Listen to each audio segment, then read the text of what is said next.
Here we are at yahoo.com/news. In a story credited to Getty, entitled 5 Terrifying Real-Life Ouija Board Stories. This week sees the release of a chill-inducing horror movie, Ouija, The Origin of Evil, sequel to the spooky movie of 2014. If you've ever played with a Ouija board yourself, you know just how dangerous they can be, as illustrated by these 5 terrifying true-life tales. The tragic case of Carol Sue Elviker. Oklahoma resident Carol Sue Elviker had no criminal record and no history of mental health problems. But one dark night in 2001, she killed her son-in-law, Brian Roach. Elviker claims she had used a Ouija board, which she says sent her a message from the beyond, that her daughter's husband was possessed by an evil spirit and must be eliminated. After the murder, which happened in his sleep, Elviker turned on her own blood. She bundled her own daughter and granddaughter into her car in an attempt to kill them all in a crash. Thankfully, no one died, other than the guy. But Elviker suffered 2 broken ankles, which didn't stop her from stripping naked and running into the woods. She claimed the evil spirit that was in Brian had possessed her instead. She was later ruled to be insane, in what quickly became known as the Oklahoma Ouija board murder.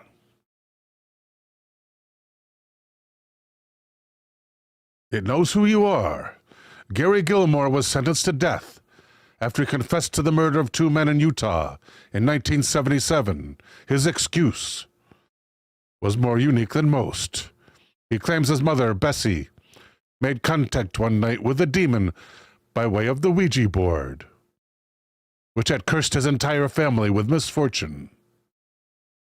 Gary's aunt was seriously paralyzed. Another aunt was killed. Bessie's mother-in-law, Faye, held a seance to get to the bottom of these supernatural shenanigans and wound up half crazy. Bessie claimed that later that same night, she woke up with an otherworldly thing beside her in bed, at which point Faye entered the room and screamed, "It knows who you are." Gary's nightmares started at a young age, and he levels all of his murderous behavior at the family demon. He was executed by firing squad in the same year. Boy, that's swift justice, is it not?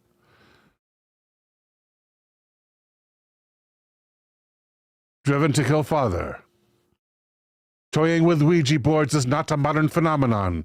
Invented in 1890, curious players have been attempting to contact the beyond for over a century. In 1933, Dorothea Turley and her 15-year-old daughter Maddie took a board for a spin. A spirit dutifully contacted them and told them via the board to kill Dorothea's husband, Ernest. However, it wasn't enough that Ernest had to die. It had to be Mattie that killed her father. Telling her that the board cannot be denied, Dorothea ordered her daughter to shoot her father with a shotgun. He died in hospital from his wounds. Mattie was sent to reform school until she was 18, but there are no records of her after that. I hope she changed her name. That would be the smart thing to do. The Turley case became known as the first ever murder by Ouija board. 1933. DOLL spells doll. All Ouija board stories start with a goof, then quickly become horribly and deadly serious. All of them? On a Reddit thread asking for scary paranormal encounters, user Jake Nichols recounted how he and his cousin and their family were using a Ouija board at home. Before they started, they removed a large, creepy porcelain doll from the same basement and took it to another room, placing it face down. Then the board listed a string of numbers that Jake's cousin recognized as his Social Security number, which no one else at the table knew. The spirit was asked to prove itself. Uh-oh, you're not supposed to do that. and the board spelled out the word doll. Suitably freaked, Jake and his friends rushed next door, only to see the doll standing upright in the middle of the room. Naturally, they burned the board. And hopefully the doll, too. Writes the author.